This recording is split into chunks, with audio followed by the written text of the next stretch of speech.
Peer system নির্বাচনের মাধ্যমে এককভাবে ফ্যাসিস্ট চরিত্র সরকার প্রতিষ্ঠিত হওয়ার সুযোগ নাই। নিজের চেহারা আয়নার দিকে তাকিয়ে দেখেন, আপনাদের পিছনে ইতিহাস তাকিয়ে দেখেন।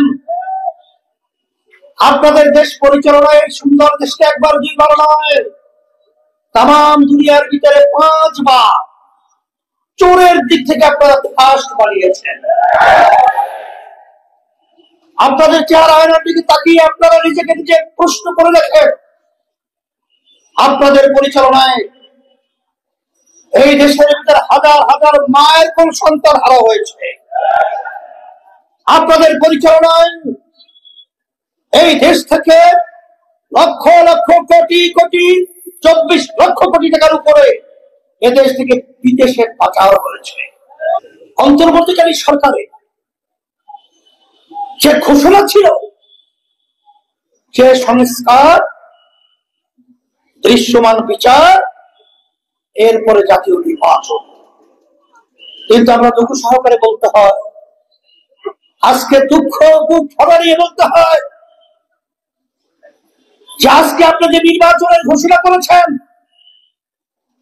এখন পর্যন্ত সেই লেভেল প্লেইং ফিল্ড এখনো কিন্তু তৈরি হয় না, এখনো সংস্কার হয় নাই, এখনো বিচার দৃশ্যমান হয় নাই। এই অবস্থায় আপনি জনতা নির্বাচন করবেন আর হাজার হাজার মার্কেট খালি হয়েছে, হাজার হাজার মানুষ বন্ধ হয়েছে, শত শত মানুষ চক্ষু হারিয়েছে, তাদেরকে আপনি কি জবাব দিবেন? জবাব ঠিক করে নির্বাচন। 5ই আগস্ট 24-এর পরে যে ক্ষেত্র তৈরি হয়েছে, দেশ গড়া 15 বছরের আশা নাই।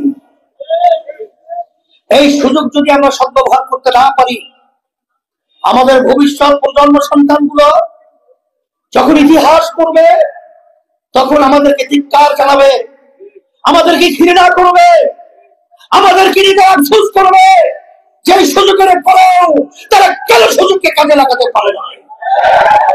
এই লক্ষ্যেই ইসলামী আন্দোলন বাংলাদেশ, আপনারা জানেন বর্তমান অন্তর্বর্তীকালীন সরকার, তারা কিন্তু নির্বাচনে মানুষের ভোটে নির্বাচিত হয়ে সরকার গঠন করে নাই।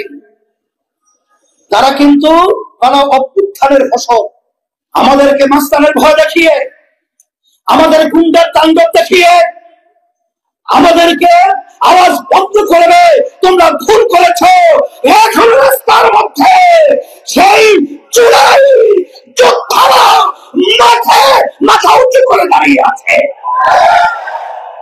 ইচ্ছা করলেই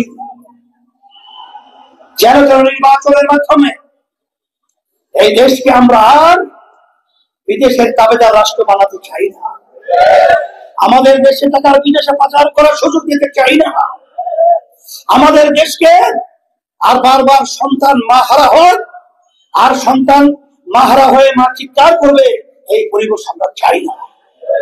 এই পরিবর্তন আমাদেরকেই করতে হবে।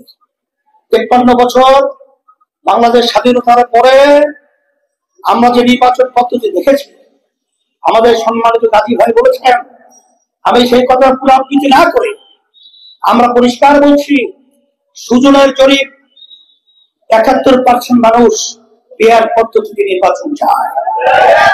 প্রতিটা ভোটারে সেখানে মূল্যায়ন হয়, আর পিয়ার সিস্টেম নির্বাচনের মাধ্যমে এককভাবে ফ্যাসিস্ট চরিত্র সরকার প্রতিষ্ঠিত হওয়ার সুযোগ নাই।